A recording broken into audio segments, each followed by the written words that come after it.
കൊഞ്ചിച്ച് വഷളാക്കി മതിയായില്ലേ ഇപ്പൊ? നീ ഇനി ഈ മുറിക്കകത്ത് കിടന്നോണം. മതി നിന്റെ പഠിപ്പും ഒരു തണ്ടലും ഒക്കെ. എന്തൊക്കെയാണ് പറഞ്ഞിരുന്നത്? പഠിപ്പിക്കണം, വക്കീലാക്കണം, കുടുംബത്തിന്റെ അഭിമാനമാണ്. എന്നിട്ടിപ്പോ കിട്ടിയില്ലേ സമ്മാനം? മുഖത്ത് നോക്കി തന്നെ അവള് പറഞ്ഞില്ലേ അവനെ തന്നെ മതിയെന്ന്? സന്തോഷായല്ലോ. നിന്റെ അമ്മ പറഞ്ഞത് കേട്ട? നീ വക്കീലിന്റെ കോട്ടിട്ട് കോടതിയിൽ വാദിക്കുന്നത് കാണാൻ ഏറ്റവും കൂടുതൽ ആഗ്രഹിച്ചവനാണ് ഞാൻ. എല്ലാത്തിനപ്പുറം നിന്റെ സന്തോഷമായിരുന്നു എനിക്ക് വലുത്. അച്ഛാ, അത് എനിക്കവിടെ അത്രയ്ക്ക് ഇഷ്ടമായതുകൊണ്ട്, അതുകൊണ്ട് ഞാൻ പഠിക്കണമെന്നോ അച്ഛനെ സങ്കടപ്പെടുത്തുമെന്നോ ഒന്നും അല്ല ഞാൻ പറഞ്ഞത്. ഇവക്ക് 4 തല്ലു കൊടുത്ത് വളർത്തിയിരുന്നെങ്കിൽ ഈ ഗതി ഉണ്ടാവില്ലായിരുന്നു. നടക്കട്ടെ, നിന്റെ വാശി തന്നെ നടക്കട്ടെ. അച്ഛാ,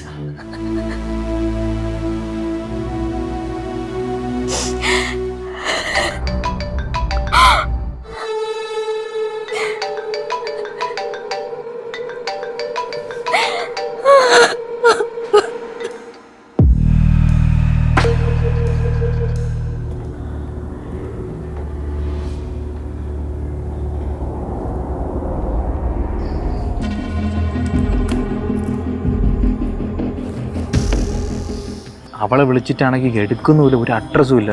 എൻ്റെ വീട്ടിൽ വല്ല സീനും ആയാ എന്തോ. എടാ ഞാൻ വിളിക്കാം, അവൾ വരുന്നുണ്ട്. രാവിലെ അമ്പലത്തിൽ വെച്ച് കാണാം. ആ ശരി ശരി ശരി. കേറ്.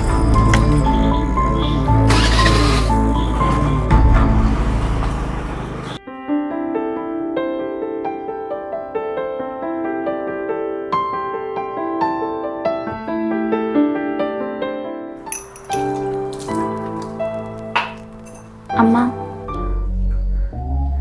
നീ കുളിച്ചില്ലേ ഇതുവരെ? ഇന്നലെ കല്യാണം ആയതുകൊണ്ട് ഞാൻ പിന്നെ നിന്നെ വിളിക്കാത്തത്. നാളെ തൊട്ട് കാലത്തെ 6 മണിക്കുമ്പോ എണീറ്റിങ് വന്നോണം. 6 മണിക്കോ? ക്ലാസ് ഉള്ളപ്പോ പോലെ ഞാൻ 8 മണിക്കാണ് എണീക്കാറ്. അതൊക്കെ നിന്റെ വീട്ടില്, ഇവിടെ അതൊന്നും പറ്റില്ല. പിന്നെ ഇവിടെ ഞാൻ മാത്രമേ ഉള്ളൂ എല്ലാ കാര്യങ്ങളും ചെയ്യാൻ. ഇനി എല്ലാ കാര്യങ്ങളും നീ ഇങ്ങോട്ട് നോക്കി വേണം ചെയ്യാൻ, കേട്ടല്ലോ? നാളെ കാലത്തോട്ട് അവരുടെ അടുത്ത് എണീറ്റ് ജോലിക്ക് പോകാൻ പറയണം. ആകെ കൂടെ കിട്ടണത് 15 രൂപ. ലീവ് എടുത്താ പിന്നെ അതും കൂടെ കാണൂല. 15ഓ? 35 അല്ലേ? 35? അന്നെ 2 മാസം കാത്തിരിക്കണം 30 ആവണമെങ്കിൽ തന്നെ. പിന്നെയും കാത്തിരിക്കണ്ടേ? ഈ വീട്ടിന്റെ വാടക തന്നെ. വാടക വീടോ? അപ്പൊ ഈ സ്വന്തം വീടല്ലേ? സുധി അങ്ങനെ അല്ല പറഞ്ഞേ. അവൻ നിന്റെ അടുത്ത് എന്തോന്ന് പറഞ്ഞെന്നൊന്നും എനിക്കറിയില്ല. എന്റെ മോൾ പൈസ അയച്ചു തരണോണ്ടാ ഈ വീട്ടിൽ നിൽക്കുന്നേ.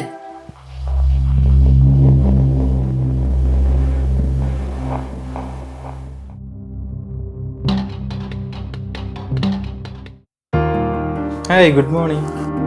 വീടൊക്കെ ഇഷ്ടപ്പെട്ടോ? വാടക വീടല്ലേ, കൊള്ളാം. ഓ, അമ്മ നിന്നോട് പറഞ്ഞോ? എടീ സത്യം പറഞ്ഞാൽ ഇത് എനിക്ക് നിന്നോട് പറയണമെന്നുണ്ടായിരുന്നു. പിന്നെ നിന്റെ വീട്ടിൽ ഓരോ പ്രശ്നങ്ങൾ നീ പറഞ്ഞപ്പോൾ നിന്നെ എങ്ങനെയെങ്കിലും ഇങ്ങോട്ട് കൂട്ടിക്കൊണ്ട് വരാമെന്നുള്ള ഉദ്ദേശം മാത്രമേ എനിക്കുണ്ടായിരുന്നുള്ളൂ. അതാ ഞാൻ പറയാത്തത്.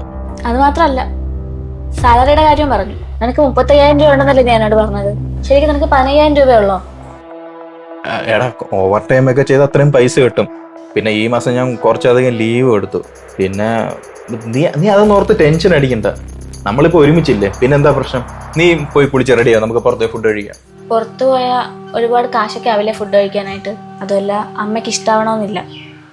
എന്നാൽ ഞാൻ പുറത്ത് പോയിട്ട് വരാം. എനിക്കൊന്ന് ഫ്രണ്ടിനെ ഒന്ന് കാണണം. നീ എപ്പോൾ വരും? വൈകുന്നേരം എനിക്കൊന്ന് പുറത്തു പോകണമായിരുന്നു.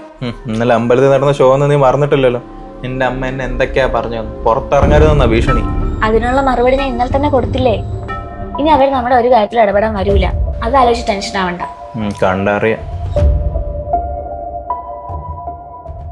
ഒളിച്ചോടി വന്നതാ. നിവർത്തിയില്ലാത്തോണ്ട് ഞങ്ങൾ പിന്നെ പിടിച്ച് അമ്പലത്തിൽ വെച്ച് കല്യാണവും നടത്തി കൊടുത്തു. ആ വക്കീൽ എന്നൊക്കെയാ പറയുന്നത്. എന്തോന്ന് വക്കീൽ?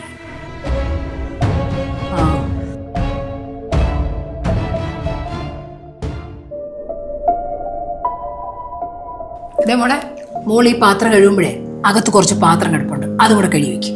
അല്ല, ഞാൻ അതെന്താ? ഞാൻ നേരത്തെ പറഞ്ഞിട്ടുള്ള കാര്യമല്ലേ, ഇവിടെ കൊച്ചമ്മ ചമഞ്ഞിരിക്കാൻ പറ്റത്തില്ലെന്ന്. മെയ് ആണെങ്കിൽ പണിയെടുക്കണം. അല്ലമ്മ, എല്ലാവരുടെ പാത്രവും ഞാൻ കഴുകണോ? നിങ്ങളുടെയൊക്കെ പാത്രം നിങ്ങൾക്ക് കഴുകിക്കൂടെ? അമ്മ, അവർക്ക് ശീലമില്ലല്ലോ. എന്ത് ശീലമില്ല? ഇതെല്ലാം ഇങ്ങനെ തന്നെയാ പഠിക്കുന്നത്. ഈ വീട്ടിലെ തിന്നും കുടിച്ചും മാത്രം കഴിയാന്ന് വിചാരിക്കണ്ട. നീ പറഞ്ഞ് മനസ്സിലാക്കി കൊടുക്കണം അങ്ങോട്ട്. നീ പാത്രം കൂടെ കഴുകി വെക്കും.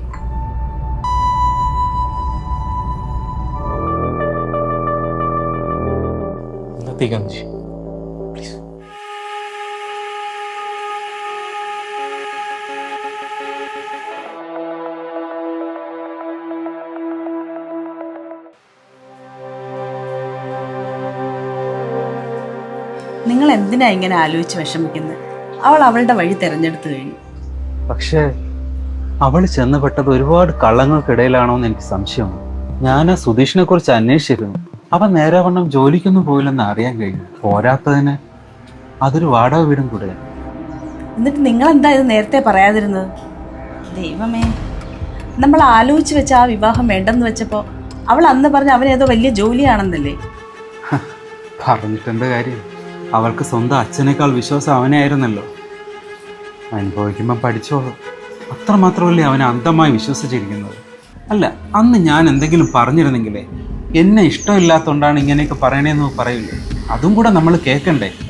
അപ്പൊ പിന്നെ നമ്മളിങ്ങനെ വെറുതെ നോക്കി നിൽക്കണമെന്നാണോ നിങ്ങൾ പറയുന്നത്? ചില പാഠങ്ങൾ അങ്ങനെ അനുഭവിച്ചാലേ പഠിക്കുകയുള്ളൂ. എന്തായാലും നമുക്ക് കാത്തിരിക്കാം.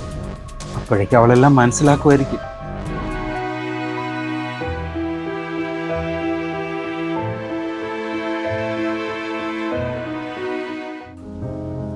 എടി ഞാൻ പോവാം, ഒരു മിനിറ്റ്.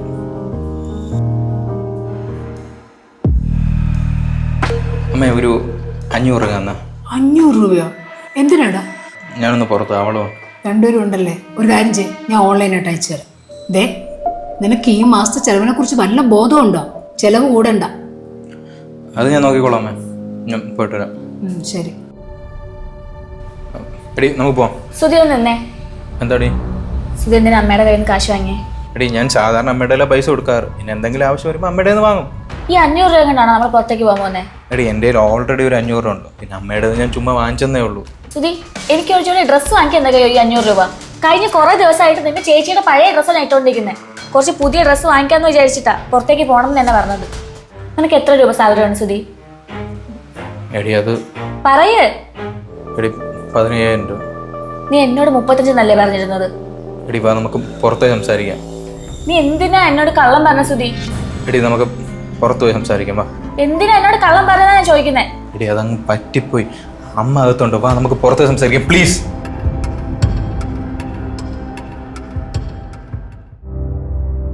സുധി, എൻ്റെ സെം ഫീ അടയ്ക്കാനുള്ള ലാസ്റ്റ് ഡേറ്റ് അടുത്ത ആഴ്ചയാ. എങ്ങനെ അടയ്ക്കുന്നേ? എൻ്റെ അച്ഛനോട് ചോദിക്കും. നീ എന്തോ പറയുന്നേ? അവർ ധിക്കരിച്ച് വീട്ടിൽ നിന്ന് ഇറങ്ങി വന്നിട്ട് നീയല്ലേ പറഞ്ഞത് എൻ്റെ പഠന ചെലവ് മുഴുവൻ നോക്കിക്കോളാന്ന്? എടി ഞാൻ കഷ്ടപ്പെട്ടല്ലേ ജീവിക്കുന്നത്. ഈ മാസം അവസാനം എൻ്റെ കയ്യിൽ എന്തുണ്ടാവാനാ? ഈ 10,000 രൂപ വെച്ച് ഞാൻ എന്ത് മാജിക് കാണിക്കാനാ? അപ്പൊ എൻ്റെ പഠിത്തോ? ഞാനത് എങ്ങനെ തുടരും? എൻ്റെ ഏറ്റവും വലിയ സ്വപ്നമായിരുന്നു ഒരു വക്കീലാവാന്നുള്ളത്.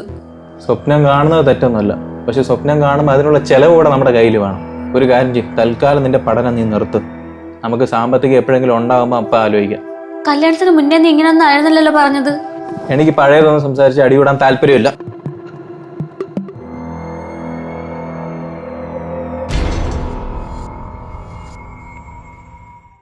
ആ വണ്ടി കൊള്ളാല്ലേ? സുധി, നീ ഇന്ന് ജോലിക്ക് പോയില്ലേ? എടാ ഞാൻ ഓഫീസിൽ പോയതാ. അവിടെ ചെറിയൊരു ഇഷ്യൂ, അതുകൊണ്ട് ഞാൻ പിന്നെ നേരത്തെ ഇറങ്ങി. ഇഷ്യോ? എടാ നിന്നോടൊന്ന് പിരിച്ചു വിട്ടാലടാ. ജോലി പോയോ? എന്നിട്ട് നീ എന്നോട് കള്ളം പറയുമായിരുന്നോ? രാവിലെ ടിഫിൻ ബോക്സ് ഒക്കെ എടുത്ത് നീ എങ്ങോട്ടാ പോകുന്നേ? ഞാൻ വേറെ ജോലി നോക്കുന്നുണ്ട്. പിന്നെ നിന്നെ വിഷമിക്കേണ്ടത് വിചാരിച്ചാ ഞാൻ പറയാത്ത. നീ എന്നെ സ്നേഹിച്ച് പറ്റിക്കുമായിരുന്നല്ലേ? എടി നമുക്ക് വീട്ടിൽ പോയിട്ട് സംസാരിക്കും. നീ വെറുതെ ഒരു സീൻ ഉണ്ടാക്കാതെ. സീൻ ഉണ്ടാക്കായിരുന്നോ? എന്റെ വീട്ടുകാരെ വെറുപ്പിച്ച് നിന്നെ വിശ്വസിച്ച് നിന്റെ കൂടെ ഇറങ്ങി വന്ന എന്റെ ജീവിതം കൂടെ വെച്ചാൽ നീ കളിക്കുന്നത്. ഇനി വീട്ടിലെ കാര്യങ്ങളൊക്കെ എങ്ങനെ നോക്കും? നമ്മളിനി എങ്ങനെ ജീവിക്കും?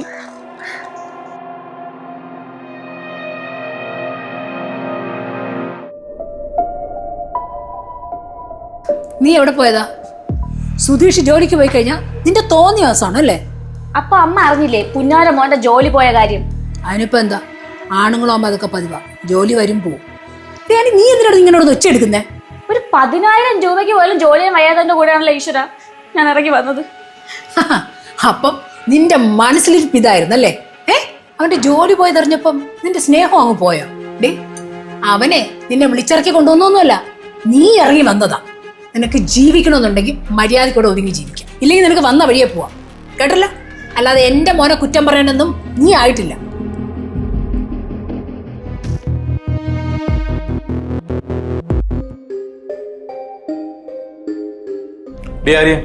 നീ ഉച്ചയ്ക്ക് അവിടെ ഒന്ന് ബേളം വെച്ച് എന്റെ കൂട്ടുകാരൻ മുമ്പ് എന്നെ നാണം കെടുത്തി നിനക്ക് സമാധാനമായോ? ഇപ്പോഴും നിനക്ക് നിന്റെ ഇമേജ് പോയതാണ് പ്രശ്നം അല്ലേ? എന്റെ ജീവിതം പോയതിനെ കുറിച്ചോ നീ എന്നോട് പറഞ്ഞ കള്ളങ്ങളെ കുറിച്ചോ നിനക്ക് ഒരു കുറ്റബോധവും ഇല്ല. നിന്റെ കൂടെ ജീവിക്കാൻ വേണ്ടിയിട്ടാ എന്റെ അച്ഛനാരെ വെറുപ്പിച്ച് ഞാൻ ഇറങ്ങി വന്നത്. ഇപ്പൊ മനസ്സിലായി ഞാൻ ചെയ്ത് തെറ്റായി പോയെന്ന്. ഇവിടുത്തെ എല്ലാ ജോലിയും ചെയ്ത ഒരു അടിമയെ പോലെ ജീവിക്കാൻ എനിക്ക് പറ്റൂല. എടാ ഞാൻ പറഞ്ഞതല്ലേ, ഞാനൊരു ജോലി നോക്കുന്നുണ്ട്, അതുകൂടെ ശരിയായ എല്ലാം ശരിയാ, നമുക്ക് ഇവിടുന്ന് മാറി താമസിക്കാം, പ്രശ്നം തീർന്നില്ലേ? മാറി താമസിച്ചിട്ട് അവിടെ ഇത് തന്നെ ആയിരിക്കുമല്ലോ അവസ്ഥ. ഇനി 3 ദിവസം കൂടിയുള്ളൂ എന്റെ സെമസ്റ്റർ ഫീസ് അടയ്ക്കാനായിട്ട്. അത് എവിടെ നിന്ന് എടുത്തിട്ട് അടയ്ക്കും? എന്റെ പൊന്നാരി, ഇപ്പം പൈസയുടെ കാര്യം പറഞ്ഞ് എന്റെ തലപ്രാന്ത് എടുപ്പിക്കരുത്. എന്റെ ആണെങ്കിൽ 5ന്റെ പൈസ എടുക്കാനില്ല. ഞാൻ നിന്റെ അടുത്ത് പറഞ്ഞില്ല, നിന്റെ പഠിത്തമൊക്കെ തൽക്കാലം ഒന്ന് നിർത്ത്, പിന്നെ പൈസ കിട്ടുമ്പോൾ നമുക്ക് തുടരാം. എനിക്ക് എന്റെ ബ്രേസ്ലെറ്റ് ഒന്ന് വേണം. സുധി, ഇതെനിക്ക് എന്റെ അച്ഛൻ വാങ്ങി തന്നതാ. അല്ലാതെ സ്വന്തമായിട്ട് വാങ്ങാൻ നിനക്ക് ജോലിയൊന്നും ഇല്ലല്ലോ. എടി എനിക്ക് അർജന്റായിട്ട് കുറച്ച് കടം തീർക്കാനുണ്ട്. ഞാൻ എന്തായാലും അടുത്ത മാസം നിനക്ക് ഞാൻ എടുത്തു തരാം. Sudhi, please please please please please please അടുത്ത മാസം എടുത്തു തരാം. അടുത്ത മാസം എന്തായാലും എടുത്തു തരാം.